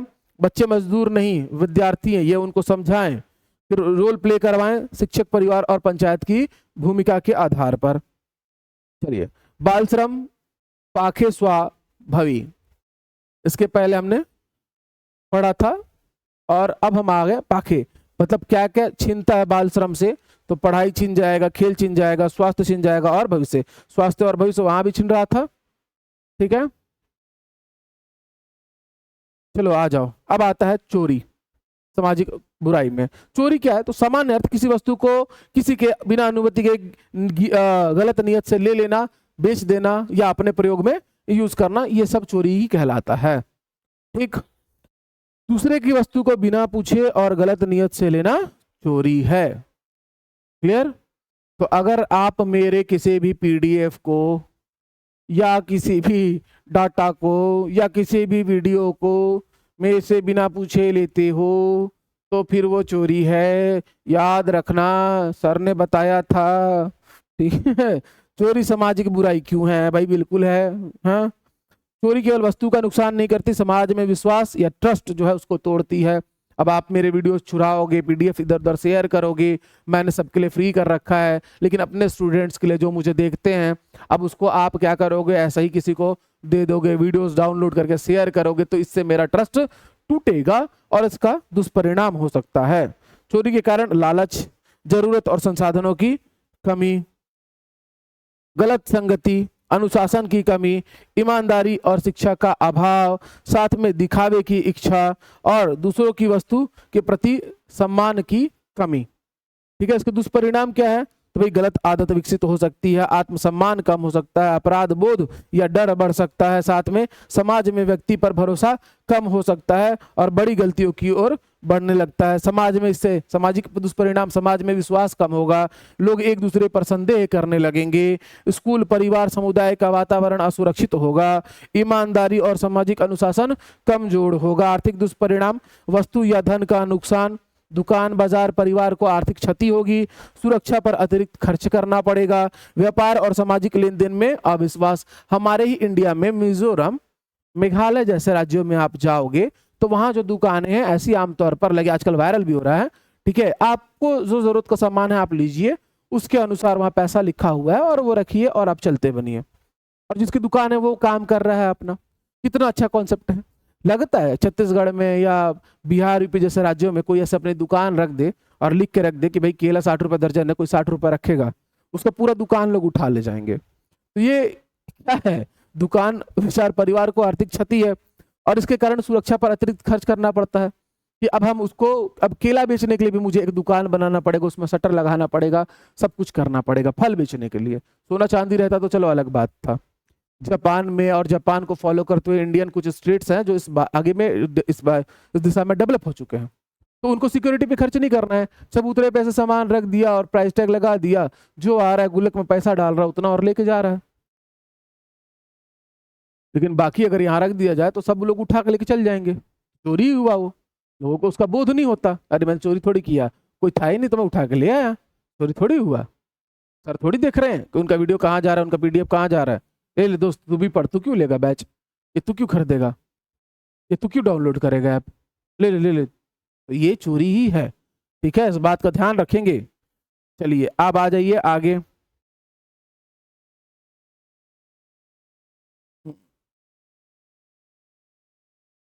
चोरी रोकने की ट्रिक, पूलो लॉसो, पूछो लेने से पहले, परमिशन लो, अगर सामान लिया है तो उसको ढंग से संभालो, फिर लो यानी लौटाओ उसको यूज होने पर। सोचो दूसरों को कैसा लगेगा कि अगर आप ही कोई वस्तु ले जाके खराब करता है या चुरा लेता है तो। फिर आगे हम लोग दुर्व्यसन, एडिक्शन और सब्सटेंस एब्यूज। दुर्व्यसन और नशाखोरी, भाई एडिक्शन का अर्थ है किसी हानिकारक आदत या पदार्थ पर ऐसा निर्भर हो जाना कि व्यक्ति चाह कर भी उसे आसानी से छोड़ ना पाए। ठीक है, जैसे कि दारू के साथ होता है, दारू से ज्यादा जो अफीम और ड्रग्स लेते हैं, कोकीन, हीरोइन वगैरह, उनके साथ होता है कि वो उसके बगैर शरीर फिर उसका आदी हो जाता है तो उसके बगैर रह ही नहीं पाता। ठीक है, तो इसे हम लोग दुर्व्यसन का नाम, एडिक्शन का नाम देते हैं। और इसमें जो सब्सटेंस यूज होता है, सब्सटेंस एब्यूज लिखा गया यहाँ पर, उसको हम लोग नशाखोरी कहते हैं। व्यक्ति शराब, तंबाकू, गुटखा, बीड़ी, सिगरेट, नशीली दवाओं या अन्य हानिकारक पदार्थों का बार बार सेवन करता है, इससे स्वास्थ्य, परिवार, काम और समाज पर बुरा असर पड़ता है, तो इसे नशाखोरी कहा जा सकता है या कहा जाता है। कारण है साथियों का दबाव, सबसे पहला कारण दोस्त। जब आप डर में रहोगे, दर्द में रहोगे, तो ये पीयर ग्रुप आपको सिखाएगा कि इसका एक उपाय है। भाई लड़की छोड़ गई, हाँ भाई छोड़ गई, तो इसका उपाय क्या है, अब इस दर्द से कैसे निकले। तो इससे निकलने के लिए चलिए आप 2 चिपटी मार लीजिए तो आप इस दर्द से निकल जाएंगे। लड़का छोड़ दिया, हाँ छोड़ दी, बोला ले चल, बने एकदम, 1 चिपटी मार अब सो जा। तो आप जब ये चीजों को आप सेवन करते हैं तो ये न्यूरोलॉजिकली इफेक्ट डालती है दिमागी तौर पर, ठीक है, और आपका दिमाग कुछ समय के लिए आपको उस चीज से दूर कर देता है और एक अलग ही दुनिया में लेके जाता है। उस दर्द से आप राहत पाते हैं। आपने सब करके देख लिया, मंदिर जाके, दोस्त से बात करके, काउंसलिंग करवा के राहत नहीं मिला, लेकिन एक चीज ने आपको राहत दे दी, आपके एडिक्शन ने, नशाखोरी ने, जो आपने पहली बार किया। और आधे से ज्यादा केसेस ऐसे ही हैं कि यंग एज में इन सब कारणों से लोग नशाखोरी करते हैं। तो उस समय उनको जो आनंद मिलता है, उस दर्द से जो छुटकारा मिलता है, तो धीरे धीरे वो उसका प्रयोग करते रहते हैं और समय के साथ उसके आदी हो जाते हैं, ठीक है। और ये बिगाड़ने वाले लोग उनके दोस्त ही होते हैं। फिर वो एक अकेले पी रहा होता था, अब दोनों मिलके पी रहे होते, फिर तीसरे को ढूंढते हैं, उसको भी पिलाते हैं। तो इस तरीके से ये चलते रहता है। फिर कुछ लोग क्यूरियोसिटी में करते हैं, जिज्ञासा में, कि यार ऐसा क्या है भाई, ये जैसे ही अंदर जा रहा है, पानी जैसी चीज अंदर जा रही है और आदमी का पर्सनालिटी बदल जा रहा है। अरे अब ये लोमड़ी था, अब ये शेर हो जा रहा है। हाँ, हिंदी ठीक से नहीं बोल पा रहा था, लड़खड़ा रहा था, अभी मारे अंग्रेजी की डिक्शनरी फेल कर दे रहा है। तो क्या है इसके अंदर, ये जानने के लिए आदमी, ठीक है। फिर उसके बाद स्ट्रेस, तनाव, कि भाई तनाव है, 10 तरीके की बातें हैं, जिम्मेदारियां, ये है वो है, असफलता है, कुछ हाथ नहीं लग रहा, कुछ सूझ नहीं रहा, ठीक है, इसके कारण स्ट्रेस डेवलप हो रहा है। जैसे ही मारा शून्य हो गए। परिवार में नशे का वातावरण, अब परिवार में ऑलरेडी माता पिता ताऊ सब जो है अगर पी रहे हो और बच्चा रोज देख रहा है, तो एक दिन वो भी उठा के पी ही लेगा बिना सोचे समझे। ना उसे किसी दर्द की जरूरत है, ना तनाव की जरूरत है, बस उसके सामने जो चीज रोज हो रही है तो वो भी खुद करने लगेगा। गलत संगतियां, बेरोजगारी या निराशा के कारण भी बहुत से बच्चे करते हैं ऐसा। दिखावा या गलत फैशन, अच्छा बड़े जो बच्चे हैं जिनको किसी चीज की कमी नहीं, कोई दर्द नहीं, तो वो केवल दिखावे के लिए रास्ते पर आ जाते हैं। जागरूकता की कमी और आसान उपलब्धता, ठीक है, हर जगह उपलब्ध है। रात को आपको कहीं खाना मिले ना मिले 2 बजे रात को, लेकिन आपको दारू या नशे की चीजें, नशीली चीजें आराम से उपलब्ध हो जाएंगी, चाहे आप कहीं भी रहो, दुनिया के किसी कोने में, जहां बंद भी है वहां भी। व्यक्तिगत दुष्परिणाम क्या होगा, स्वास्थ्य खराब होगा, निर्णय क्षमता कमजोर होगी, कॉन्फिडेंस गिरेगा, पढ़ाई या काम में कमी आएगी, चिड़चिड़ापन होगी और गुस्सा आएगा, आत्मनियंत्रण कमजोर होगा, दुर्घटना का खतरा बना रहेगा, ठीक है। सामाजिक दुष्परिणाम, परिवार में झगड़े होंगे, घरेलू हिंसा या तनाव उत्पन्न होगा, बच्चों पर नकारात्मक प्रभाव पड़ेगा, समाज में असुरक्षा का भाव उत्पन्न होगा, गलत संगति और अपराध की संभावना बने रहेगी, सामाजिक प्रतिष्ठा भी आपकी कम होते जाएगी। आर्थिक दुष्परिणाम, कमाई का बड़ा भाग नशे में खर्च हो जाएगा, परिवार की जरूरतें अधूरी रह जाएंगी, कर्ज बढ़ जाएगा, साथ में काम करने की क्षमता कम हो जाएगी, उपचार और बीमारी का खर्च बढ़ जाएगा, परिवार की आर्थिक सुरक्षा कमजोर हो जाएगी। छत्तीसगढ़ के कई गांव शहरों में शराब, तंबाकू, गुटखा, बीड़ी, सिगरेट जैसी आदतें परिवार और समाज पर प्रभाव डाल सकती हैं। जब भी पढ़ाएं तो जजमेंटल भाषा में नहीं पढ़ाएं, बल्कि आप क्या करें कि स्वास्थ्य, परिवार की शांति, आर्थिक नुकसान और बच्चों की सुरक्षा से जोड़कर पढ़ाएं, सेंसिटिव वे में पढ़ाएं, कि बच्चे से सीधा तुम्हारे घर में कौन नशा करता है ये ना पूछे कि नशे से परिवार पर क्या असर पड़ सकता है, घर की कमाई नशे में खर्च हो जाए तो बच्चों की पढ़ाई पर क्या असर होगा, नशे को रोकने के लिए अवेयरनेस कैसे फैलाया जा सकता है। तो ये रहा हमारा नशाखोरी का स्वप सम अर्थ, यानी कि स्वास्थ्य खराब, परिवार में तनाव, समाज में समस्या और आर्थिक नुकसान। अब आते हैं हम लोग धूम्रपान यानी स्मोकिंग के बारे में, जो कि सबसे आसान और सबसे घातक नशा है, ठीक है। धूम्रपान क्या है, और अभी तो एक सर का वीडियो वायरल हो रहा है, भाई बड़े पढ़ाने में बहुत अच्छे हैं, बिहार के गुरु जी हैं, फिजिक्स के टीचर हैं, बकायदा क्लास में ही बाल ठाकरे स्टाइल में, ठीक है, जिन्होंने अपनी जिंदगी जी ली है, भले ही वो कम उम्र के हैं, लेकिन उन्होंने वो चीजें हासिल कर ली उनके हिसाब से, तो उन्हें अब फिर अपने जीवन का मोह नहीं है। तो उनको देखकर आप ये कभी भी कॉपी करने मत जाना या उनकी बातों में मत आना कि नशा जरूरी है या कर सकते हैं, या जिसने नशा नहीं किया वो क्या मर्द, ये भी टैगलाइन दिया जाता है, तो इससे दूर रहे तो बेहतर है। ताकि ये जान ले कि उन्होंने अपने जिंदगी में जो जो चीज सोचा उन्होंने किया, हासिल किया, वो हर एक रस ले चुके हैं, अब उन जिंदगी का मोह नहीं है, तो वो कुछ भी करें, वो वहां पर उस चीज के दुष्परिणाम को नजरअंदाज करके आगे आ चुके हैं, तो उनको कॉपी ना करें। तो वो गुरुजी पीते हैं बाकायदा, वो कहते हैं कि मुझसे मर्द पढ़ते हैं, ठीक है, बच्चों को तो पढ़ाता नहीं हूं मैं, तो मर्द ये सब करता है। खैर सब सही है आज की दुनिया में। धूम्रपान, बीड़ी, सिगरेट, हुक्का इत्यादि से धुएं को शरीर में लेना ये स्वास्थ्य के लिए अत्यंत हानिकारक आदत है, ठीक है। अब एक्टिव स्मोकिंग, जब व्यक्ति स्वयं धूम्रपान करता है, और पैसिव स्मोकिंग, जब आसपास के लोग धूम्रपान का धुआं सांस के साथ लेते हैं जबकि वो स्वयं धूम्रपान नहीं कर रहे होते हैं। मतलब कि अगर मान लो पान ठेला है, आप वहां से गुजर रहे हो और वहां 20 लोग एक साथ सुट्टा लेके फूक रहे हैं, तो वो धुआं आपके शरीर के अंदर भी जाएगा, ठीक है, निकोटीन के साथ, और बहुत ही खतरनाक प्रभाव डालेगा। या कोई आपका दोस्त पी रहा है, आप नहीं पी रहे हो, या आपका रूममेट ही है वो पी रहा है, तो भाई ऐसे लोग को हाथ पांव जोड़ के 100 मीटर दूर भेजा करो, भाई जाओ वहां पी के आओ, यहाँ मत पियो, रूम में मत पियो, छत पर चले जाओ। इस तरीके की रिक्वेस्ट जरूर किया करिए, क्योंकि उससे पैसिव स्मोकिंग और एक्टिव स्मोकिंग दोनों ही हार्मफुल है बहुत ज्यादा। क्या दुष्परिणाम है? फेफड़ों पर बुरा असर पड़ेगा, सांस की समस्या उत्पन्न होगी, खांसी और कमजोरी उत्पन्न होगी, हृदय रोग का खतरा उत्पन्न होगा, कैंसर जैसी गंभीर बीमारियों का जोखिम उत्पन्न होगा, शारीरिक क्षमता कम होगा, और आदत और लत लग सकती है इस चीज की जो बहुत घातक होगी। घर में बच्चे और बुजुर्गों पर धुओं का असर होगा। अगर आप घर में ही पीते हो तो सार्वजनिक स्थानों पर दूसरों को परेशानी हो सकती है। परिवार में स्वास्थ्य की चिंता बढ़ सकती है। बच्चों में गलत अनुकरण, अगर बच्चे देखते हैं तो इमिटेशन करने लगेंगे उस चीज का। स्कूल और समाज में अनहेल्दी एनवायरनमेंट उत्पन्न होगा। और आजकल तो भिलाई के ही स्कूलों में देखा गया भाई, सिरिंज इंजेक्शन से बच्चे नशा कर रहे हैं और थैली थैली भर इंजेक्शन निकल रहे हैं। जो सॉल्यूशन सूंघते हैं वो वाला सॉल्यूशन कितना सारा बरामद हुआ।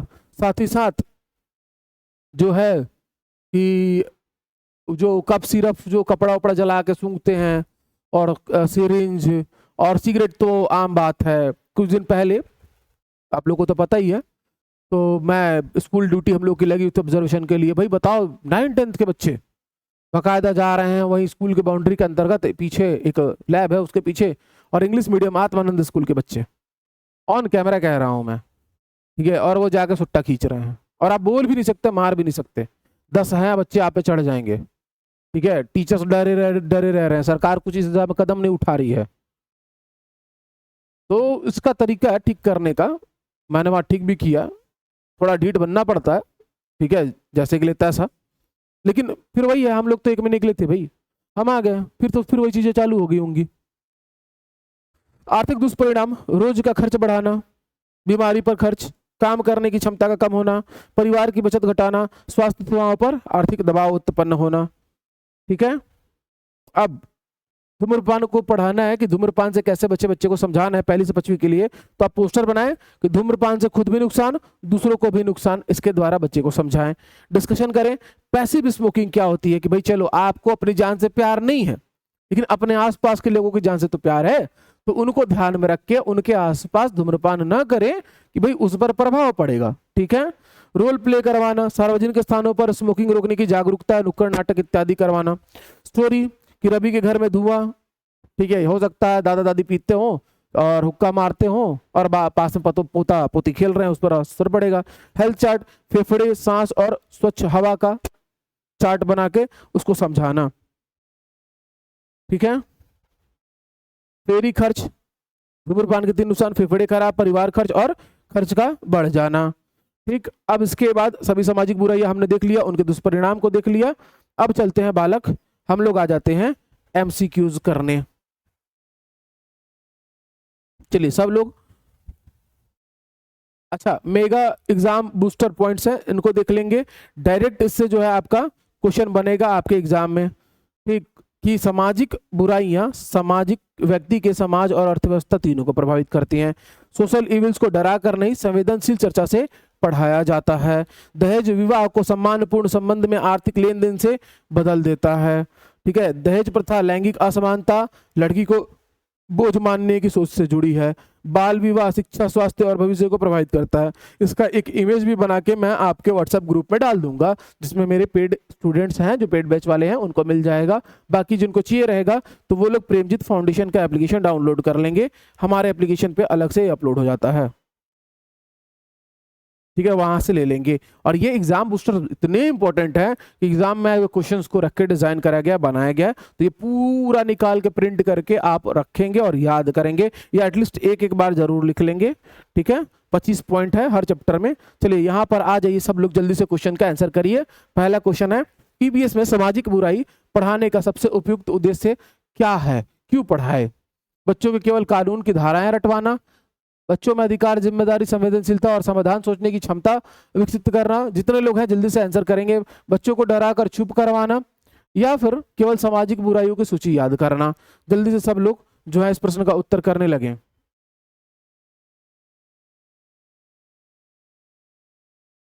जल्दी जल्दी आंसर बता दीजिए।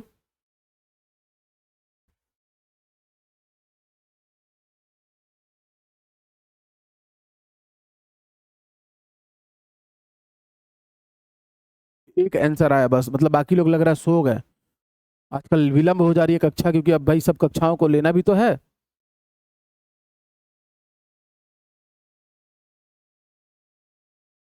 केवल एक उत्तर, दो उत्तर, ठीक है। और बाकी का उत्तर किसने किसने दिया है भाई जवाब? दीपिका रात्रे, प्रतीक्षा श्रीवास्तव, सत्यवती, पीनू साहू, गजेंद्र। चलिए भाई, कुछ वीर जो योद्धा हैं वो डटे हुए हैं 8:35 तक मैदान में। वेरी गुड, बहुत ही बढ़िया। चलो, तो पहले क्वेश्चन का सही उत्तर हो जाएगा, एकदम सच बात है, ऑप्शन बी।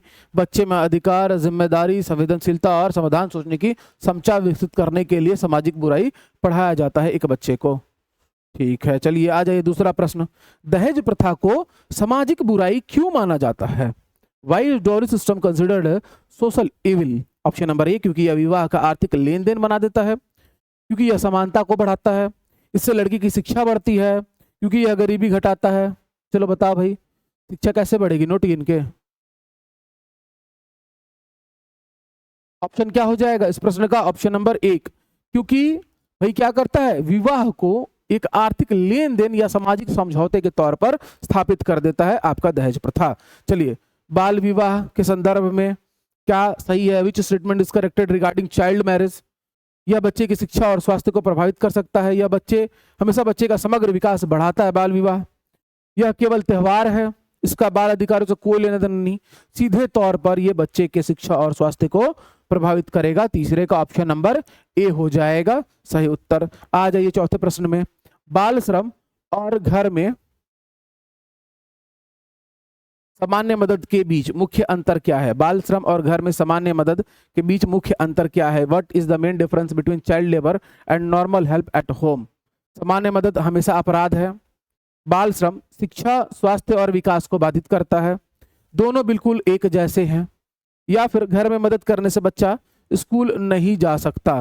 चलिए बताइए, बाल श्रम और घर में सामान्य मदद करने में क्या अंतर है? घर में ना बालक का स्वास्थ्य, ना शिक्षा और ना ही उसका विकास बाधित होगा, लेकिन अगर बाल श्रम करेगा तो ये सब बाधित हो जाएंगे, यानी कि ऑप्शन नंबर बी इस क्वेश्चन का क्या हो जाएगा? चौथे का B option. Very good Gajendra. चलो भाई, कौन सी स्थिति बाल श्रम का उदाहरण है बताइए? ऑप्शन है 4, बच्चा छुट्टी में पौधों को पानी देता है, बच्चा रोज स्कूल छोड़कर ढाबे में काम करता है, बच्चा दादी को चश्मा देता है, बच्चा अपनी किताबें व्यवस्थित करता है। जल्दी से उत्तर कर दें। बाल श्रम का उदाहरण है भाई, क्या करता है? बच्चा स्कूल छोड़कर ढाबे में अगर काम करता है तो भाई ये बाल श्रम का उदाहरण है, क्योंकि स्कूल छोड़ना यानी कि शिक्षा पर प्रभाव पड़ गया। चोरी पढ़ाते समय प्राथमिक स्तर पर शिक्षक को सबसे अधिक किस वैल्यू पर जोर देना चाहिए? While teaching theft at primary level, which value should the teacher emphasize most? ईमानदारी और विश्वास, दिखावा, डर या केवल दंड?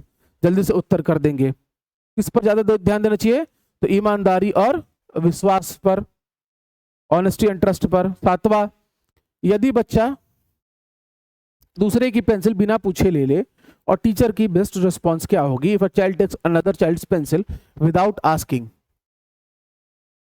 What is teacher's best response? बच्चे को सबके सामने चोर कहना, अनुमति लेना, वस्तु लौटाना और माफी मांगना और समझाना, बच्चे को हमेशा के लिए अलग बैठाना या पूरी घटना इग्नोर कर देना। तो भाई क्या हो जाएगा? ऑप्शन नंबर बी हो जाएगा सातवें का उत्तर। भाई बच्चा जो है गलती से हो गया उससे, तो उससे पहले सिखाएं कि कैसे अनुमति लेना है, फिर अगर आपने अनुमति लेके ली है तो वस्तु को लौटा भी दें, माफी मांगे। ठीक है। 8वां, नशाखोरी का सबसे स्पष्ट आर्थिक दुष्परिणाम कौन सा है? 8वें प्रश्न का उत्तर करें। परिवार की कमाई नशे में खर्च, परिवार की बचत बढ़ती है, शिक्षा बढ़ती है, स्वास्थ्य खर्च बढ़ता है। तो भाई देखो, परिवार की कमाई क्या हो जाएगी? नशे में खर्च हो जाएगी। 9वें प्रश्न का उत्तर करें जल्दी से। धूम्रपान में पैसिव स्मोकिंग का क्या अर्थ है? What does passive smoking mean? स्वयं धूम्रपान करना, धूम्रपान, दूसरों के धूम्रपान को धुआं सांस से लेना, धूम्रपान छोड़ना, या धूम्रपान पर पोस्टर बनाना। तो धूम्रपान, दूसरों के किए गए धूम्रपान का धुआं सांस से लेना पैसिव स्मोकिंग होता है। 10वां प्रश्न का उत्तर जल्दी करेंगे। दहेज और बाल विवाह में कौन सा कॉमन फैक्टर हो सकता है? What can be a common factor in dowry and child marriage? लैंगिक असमानता, वैज्ञानिक प्रयोग, खेल कूद, या मौसम परिवर्तन। तो भाई दहेज और बाल विवाह में कौन सा कॉमन फैक्टर है? तो लैंगिक असमानता, जेंडर इनइक्वालिटी उत्पन्न हो जाएगी। सोशल इविल पढ़ाते समय पर्सनल क्वेश्चन से बचना क्यों जरूरी है? क्योंकि बच्चे कुछ नहीं जानते, या क्योंकि बच्चे असहज या शर्मिंदा हो सकते हैं, क्योंकि ईवीएस में बातचीत नहीं होती, क्योंकि सामाजिक विषय पढ़ाना मना है। जल्दी से उत्तर कर देंगे। 11वें प्रश्न का क्या उत्तर हो जाएगा? तो भाई देखो, अगर आप डायरेक्ट उससे कुछ बुराइयों के बारे में, या उसके पिता के बारे में, या उसके परिवार के किसी के सदस्य के बारे में अगर कुछ उल्टा बोलोगे तो वो असहज हो सकता है, शर्मिंदा हो सकता है। इसीलिए ठीक है, पर्सनल क्वेश्चंस नहीं करना है सोशल, जब आप ईवीएस पढ़ाएंगे बच्चे को। तो बाल विवाह पर सबसे सुटेबल क्लासरूम एक्टिविटी कौन सी है? ऑप्शन है केवल विवाह रस्म याद रखना, रोल प्ले यानी कि टीचर, पंचायत और फैमिली की भूमिका, बच्चों से उनके घर की निजी जानकारी पूछना, या टॉपिक बदल देना। बाल विवाह पर सबसे सुटेबल क्लासरूम एक्टिविटी क्या हो सकती है? तो भाई क्या होगा? रोल प्ले करना। ठीक है, टीचर, पंचायत और फैमिली की भूमिका निभाना। चलिए 13वां प्रश्न, दहेज विरोधी टीचिंग का सबसे अच्छा स्लोगन कौन सा है? दहेज से सम्मान बढ़ता है, दहेज नहीं शिक्षा और सम्मान चाहिए, दहेज विवाह की शान है, दहेज से समानता आती है। सबसे अच्छा स्लोगन, अगर आप दहेज प्रथा के, ठीक है, दहेज विरोध के रूप में एक स्लोगन लिखोगे, 13वें प्रश्न का उत्तर देना, तो आप क्या स्लोगन डेवलप करोगे? तो दहेज नहीं शिक्षा और सम्मान चाहिए, no dowry, we need education and respect. चलो 14वां प्रश्न, नशाखोरी का सामाजिक दुष्परिणाम क्या है? परिवार में तनाव और झगड़े, परिवार में हमेशा शांति, समाज में विश्वास का बढ़ना, आय में निश्चित वृद्धि। तो क्या हो जाएगा? परिवार में तनाव और झगड़े। चलिए भाई 15वां प्रश्न, धूम्रपान पढ़ाते समय ईवीएस टीचर को इसे किससे जोड़ना चाहिए? स्वास्थ्य, स्वच्छ हवा और सार्वजनिक जिम्मेदारी, केवल फैशन से, केवल पनिशमेंट से, केवल स्पेलिंग से। तो इसे किसे जोड़ेंगे आप? भाई आपको सेंसिटिव वे में पढ़ाना है, तो स्वास्थ्य खराब हो सकता है, हमारे पास स्वच्छ हवा बहुत कम है, वो दूषित तो होगी, और सार्वजनिक जिम्मेदारी की, भाई अगर हम एक्टिव स्मोकिंग करते हैं तो उसके पैसिव स्मोकिंग के कारण हमारे आसपास के लोगों को भी उससे प्रभावित होना पड़ता है। 16वां प्रश्न, बाल श्रम बच्चे के किस अधिकार को सबसे डायरेक्टली प्रभावित करता है? शिक्षा और सुरक्षित बचपन को, केवल यात्रा, केवल मतदान, केवल व्यापार को। 16 प्रश्न का जल्दी से उत्तर कर देंगे। 16वें का सबसे सही उत्तर क्या हो जाएगा? शिक्षा और समुचित बचपन को बाल श्रम प्रभावित करता है। चोरी का सामाजिक प्रभाव क्या है? What is the social impact of theft? समाज में विश्वास कम होता है, समाज में ईमानदारी बढ़ती है, या सभी लोग खुश रहते हैं, या कोई प्रभाव नहीं पड़ता? तो भाई कोई प्रभाव नहीं पड़ता, गलत है, सभी लोग खुश भी नहीं रहते, ईमानदारी भी नहीं बढ़ती है, समाज में क्या हो जाता है? चोरी करने से विश्वास कम हो जाता है। ठीक है। 18वां प्रश्न, सामाजिक बुराइयां पढ़ाने में कारण प्रभाव समाधान मेथड क्यों उपयोगी है? Why is cause effect solution method useful in teaching social evils? 18वें का उत्तर कर देंगे। यह बच्चों को समस्या समझाकर समाधान सोचने में मदद करता है, यह केवल डेफिनेशन रटाता है, यह डिस्कशन रोकता है, यह बच्चों को डराता है। ऑप्शन ये, यह बच्चों को समस्या समझकर समाधान सोचने में मदद करता है। कौन सी जोड़ी सही है? ठीक है, दहेज समानता लाता है, नहीं। बाल श्रम शिक्षा बाधित करती है, हाँ। चोरी विश्वास बढ़ाता है, नहीं। धूम्रपान स्वास्थ्य सुधारता है, नहीं। यानी कि केवल और केवल बी वाला ऑप्शन सही है। सोशल इविल्स पढ़ाने का सबसे कम उपयुक्त तरीका कौन सा है? सबसे कम उपयुक्त तरीका पूछा है। कहानी सुनाना, रोल प्ले करना, संवेदनशील चर्चा करना, बच्चों को शर्मिंदा करना। भाई बच्चों को शर्मिंदा मत करो, इस तरीके से मत पढ़ाओ, ये उपयुक्त तरीका नहीं हुआ सामाजिक बुराई को पढ़ाने का। चलिए आ जाइए कूट वाले प्रश्नों में। प्रश्न क्रमांक 21, सभी लोग जुड़ जाएं, जितने भी लोग देख रहे हैं यूट्यूब पर कमेंट करके जरूर बताएं उत्तर को। ठीक है विद्यार्थी, सामाजिक बुराइयों के संबंध में निम्न कथनों पर विचार करें। ये व्यक्ति और समाज के विकास को रोकती है, ये इन्हें ईवीएस में संवेदनशील तरीके से पढ़ाना चाहिए। डर और शर्मिंदा करना बेस्ट मेथड है, ये राइट और रिस्पॉन्सिबिलिटी से जुड़ी हुई है। सामाजिक बुराई के संबंध में क्या सही है? देखो, डर और शर्मिंदा करना ये बेस्ट मेथड नहीं है, बाकी व्यक्ति के सामाजिक और व्यक्तिगत विकास को रोकती है। ईवीएस में संवेदनशील यानी सेंसिटिव मेथड से पढ़ाना चाहिए और ये राइट्स और रिस्पॉन्सिबिलिटी से जुड़ी हुई है। ठीक है, तो यानी कि केवल 1, 2 और 4 यानी कि ऑप्शन नंबर ए हमारे इस प्रश्न का क्या हो जाएगा? सही उत्तर हो जाएगा। Very good Dhalendra, sorry Gajendra, Pinu Sahu, very good. चलो भाई बनाओ, मिलान करो। सामाजिक बुराई, मुख्य प्रभाव, दहेज, बाल विवाह, बाल श्रम, धूम्रपान। धूम्रपान जो है फेफड़ों को प्रभावित करेगा। ठीक है, अच्छा उसके बाद दहेज शिक्षा, स्वास्थ्य और भविष्य प्रभावित करेगा। अच्छा दहेज, सॉरी दहेज जो है ये तो करेगा, जो इसका डायरेक्ट इफेक्ट होगा वो होगा विवाह का आर्थिक लेन देन बनना। बाल विवाह, बाल विवाह से क्या हो जाएगा कि हमारा शिक्षा, स्वास्थ्य और भविष्य प्रभावित हो जाएगा। बाल श्रम से स्कूल, खेल और बचपन भी प्रभावित हो जाएंगे। इस तरीके से हमें मिला ए का 2, बी का 3 यानी कि ऑप्शन नंबर ए 22वें का सही उत्तर हो जाएगा। Very good. चलिए नेक्स्ट क्वेश्चन 23वां। कथन, बाल श्रम और घर में सुरक्षित सामान्य सहयोग एक जैसे नहीं है। बाल श्रम बच्चे की शिक्षा, स्वास्थ्य और विकास को बाधित करता है, जबकि सुरक्षित परिवार सहयोग जिम्मेदारी सिखा सकता है। जल्दी से उत्तर बता देंगे। बाल श्रम और घर में सुरक्षित सामान्य सहयोग एक जैसा नहीं है, बिल्कुल सही बात है। बच्चा अगर घर में सहयोग करता है वो बाल श्रम के जैसा नहीं है। क्यों नहीं है? कि बाल श्रम बच्चे की शिक्षा, स्वास्थ्य और विकास को बाधित करता है, जबकि सुरक्षित पारिवारिक सहयोग जिम्मेदारी सिखाता है। तो यानी कि ए और दोनों सही है और आर ए की सही व्याख्या भी करता है। आ जाइए नेक्स्ट प्रश्न में, 24वें प्रश्न में। बाल विवाह के दुष्परिणामों में कौन कौन शामिल है? Which are consequences of child marriages? शिक्षा बाधित होना, स्वास्थ्य पर बुरा प्रभाव, मानसिक दबाव, समग्र विकास में निश्चित वृद्धि। ठीक है, जल्दी से इस प्रश्न का उत्तर कर दें।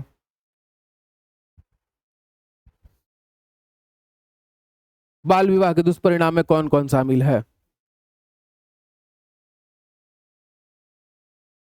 भाई सबसे पहले तो शिक्षा बाधित हो जाएगी, दूसरा होगा स्वास्थ्य पर बुरा प्रभाव पड़ेगा, ठीक है, मानसिक दबाव होगा और समग्र विकास में निश्चित बाधा आएगी, ना कि वृद्धि होगी। यानी कि 1, 2 और 3 यानी कि 24वें का ऑप्शन नंबर ए जो हो जाएगा सही उत्तर हो जाएगा। वेरी गुड, सब लोग का सही उत्तर आ गया है। आगे बढ़ते हैं। असर्शन दिया हुआ है, दहेज प्रथा विवाह को आर्थिक लेन देन में बदल सकती है। बहुत सही बात है। दहेज में विवाह के नाम पर पैसे, संपत्ति या सामान की मांग शामिल होती है, वही तो दहेज कहलाता है। यानी कि ए और आर दोनों सही हैं और आर उसकी सही व्याख्या भी करता है। कुछ था ही नहीं इस प्रश्न में। चलो 26वें प्रश्न का उत्तर कर दो। मिलान करना है। गुम हुई पेंसिल की कहानी, बाल श्रम, दहेज विरोधी, धूम्रपान। तो भाई बाल श्रम दहेज विरोधी अगर रहेगा, धूम्रपान अगर रहेगा तो स्वास्थ्य और स्वच्छ हवा। ठीक है, इसका समानता और सम्मान नहीं रहेगा। अगर दहेज विरोधी होगा तब समानता और सम्मान मिलेगा। बाल श्रम, ईमानदारी और अनुमति। नहीं, अनुमति हम लोग कब लेते हैं? जब हमको चोरी नहीं करना रहता है। ठीक है, तो ईमानदारी और अनुमति चोरी से जुड़ जाएगी। गुम हुई पेंसिल की कहानी और ये चले जाएगा। यानी कि ए का आएगा 2, बी का आएगा 1, सी का आएगा 3 और डी का आएगा 4। देखो किसमें है? A2, B1, C3, D4 यानी कि ऑप्शन नंबर ए में। 26वें का ए उत्तर। बढ़िया, वेरी गुड, सब लोग का आ गया सही उत्तर। चलिए आ जाइए नेक्स्ट क्वेश्चन में। निम्न में कौन से पेडागोजिकल प्रिंसिपल सही है? संवेदनशील भाषा का उपयोग, ठीक है, उसके बाद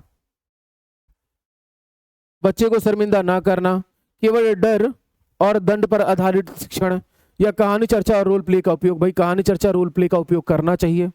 डर और दंड का आधारित शिक्षण नहीं होना चाहिए। बच्चे को शर्मिंदा ना करना, हाँ भाई अच्छी बात है, बच्चे को कभी आप शर्मिंदा नहीं करेंगे और संवेदनशील भाषा का उपयोग करेंगे। यानी कि 1, 2 और 4 यानी कि ऑप्शन नंबर ए 27वें का क्या हो जाएगा? सही उत्तर हो जाएगा। 28वां प्रश्न पे आ जाइए।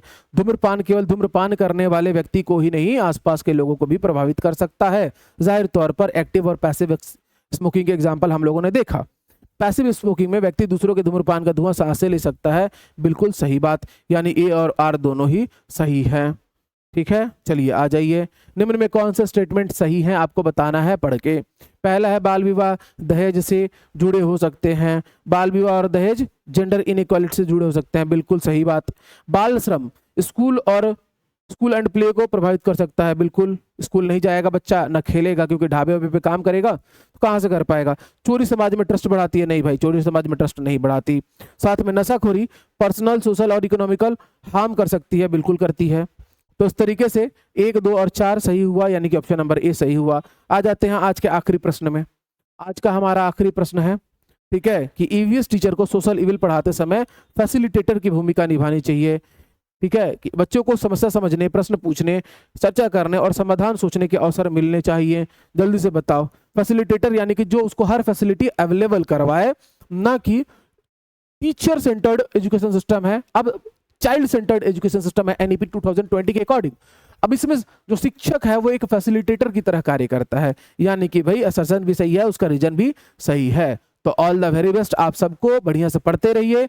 मिलेंगे कल फिर हम अपने नेक्स्ट लेक्चर में। तब तक के लिए आप सभी को जय हिंद, जय भारत, जय छत्तीसगढ़। ठीक है विद्यार्थी।